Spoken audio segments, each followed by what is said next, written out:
So, investment banking. Be honest, when I say that, what's the first thing that, pops into your head? Oh, it's Gordon Gekko, isn't it? It's always greed is good. Exactly. High velocity, high leverage deals, maybe a bit of a Wolf of Wall Street vibe where all that matters is the success fee, the thrill of the chase. Right, the thrill of the kill. It's an industry that's stereotyped by extraction, Yeah, taking value out. But today, this is actually the start of a special focus for us. it We're is. introducing the Journey series by ACE, the cross-border boutique investment bank. And it's a really fascinating collection. We're going to be diving into one piece in particular, the Unwritten Code, Impact Beyond the Transaction. It's by ACE's managing partner, Amr Zain. Okay. And he basically argues there's this hidden layer to deal making that flips that whole extraction model right on its head. And we're not talking about like a few corporate social responsibility slides in a pitch deck, right? This isn't just about charity. No, no, not at all. He's saying that for a certain kind of deal maker, the transaction itself is just the mechanism. The real lasting asset is the impact.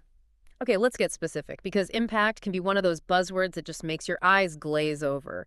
Zane uses the term ripple effect. What does he mean by that? Well, think of it this way. He describes looking at, say, an idle factory before a deal. On paper, it's a silent asset, right? Mm, It's just a line item on a spreadsheet. sure. But after the right deal, it becomes this bustling hub, a node of economic activity that's suddenly employing hundreds of people. So we're moving beyond just the transaction value. We're talking about the velocity of money inside that specific community. Exactly. He gives another great example with a hospital financing deal. On the spreadsheet, it's debt, it's equity, it's numbers. Right.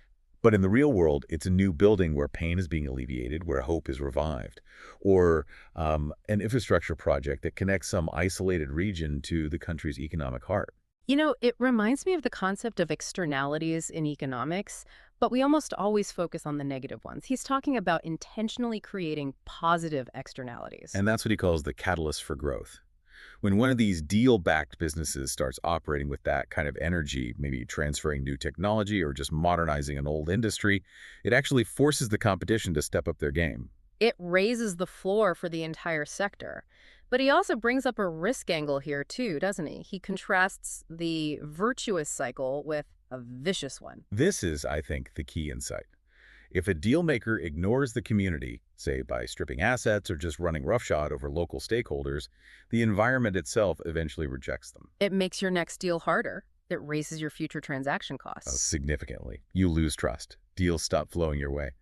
But if you're known for facilitating real growth, the community actually becomes a tailwind for your next deal. Which brings us to what might be the most powerful tool in the toolbox, which Zane calls the power of no. It sounds so counterintuitive, a banker turning down fees. But his argument is that protecting the ecosystem is just more profitable in the long run.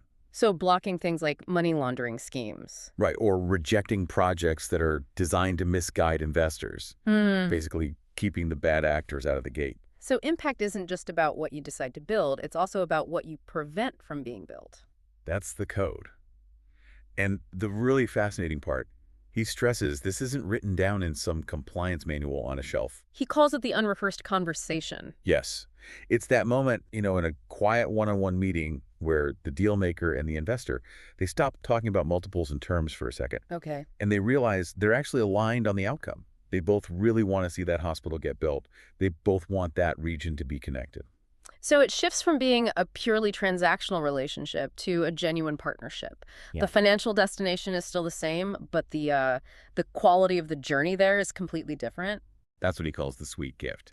That delightful realization that you're not just moving money around, you're actually moving the needle for people. It's a really compelling case that even in the, sharp-elbowed world of cross-border investment banking, real success is tied directly to the health of the community.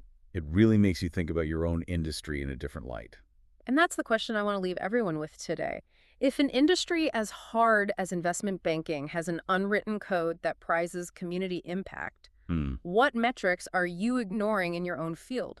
What's the hidden code in your industry that everyone knows but nobody ever really talks about? It's a great question to think on. Thanks for joining us on this deep dive into the journey.